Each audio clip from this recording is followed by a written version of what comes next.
বড় বড় সাংবাদিক কি নিয়ে এসেছি, সব থেমে যাবে। সাংবাদিকদের নিয়ে এমন একটি মন্তব্য গণমাধ্যমে ব্যাপকভাবে প্রচার হওয়ার এক সপ্তাহ পর সেই ব্যক্তিটির ব্যাপারে মুখ খুললেন ছাগলকাণ্ডে আলোচিত সাবেক জাতীয় রাজস্ব বোর্ড কর্মকর্তা মতিউর রহমানের প্রথম স্ত্রী, নরসিংদী রায়পুরা উপজেলা পরিষদ চেয়ারম্যান লায়লা কানিজ লাকি। বৃহস্পতিবার সন্ধ্যায় উপজেলা পরিষদের নিজ কক্ষে রায়পুরা উপজেলার কয়েকজন সাংবাদিকদের ডেকে বক্তব্যটির ব্যাপারে কথা বলেন লাকি। মিডিয়াতে প্রচার হওয়া ঢাকার বড় বড় সাংবাদিক কি নিয়ে এসেছি, সব থেমে যাবে এমন কোনো মন্তব্য তিনি করেননি এবং প্রচার হওয়ার খবরের তথ্য মিথ্যা দাবি করে তিনি সাংবাদিকদের সত্য তথ্য নিয়ে উপস্থাপন করার অনুরোধ জানান। গত বৃহস্পতিবার আমি অফিসে এসেছিলাম এবং আমি আমার অফিস যে কাজকর্ম ছিল সেটা শেষ করে আমি যথারীতি কারোর সঙ্গে কোনো বাক্য বিনিময় না করে এখান থেকে আমি সোজা আমার নিজের গাড়িতে চড়ে আমি আমার অফিস ত্যাগ করি।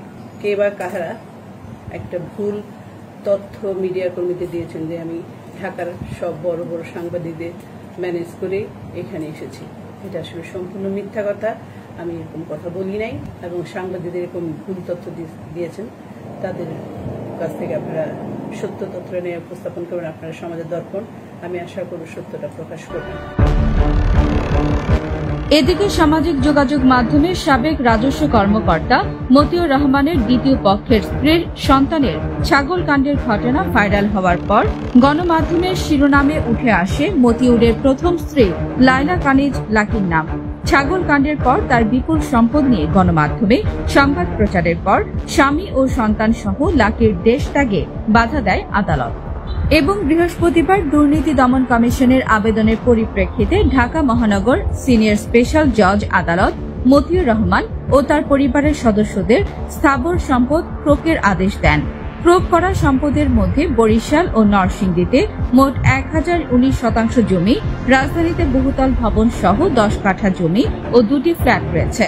লায়লা কানিজ লাকি সরকারি তিতুমির কলেজের সহযোগী অধ্যাপকের চাকরি ছেড়ে 2022 সালে আওয়ামী লীগ রাজনীতিতে যোগ দেন।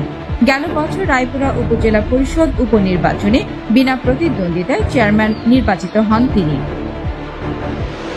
Report M Azizul Islam, Narsingdi today.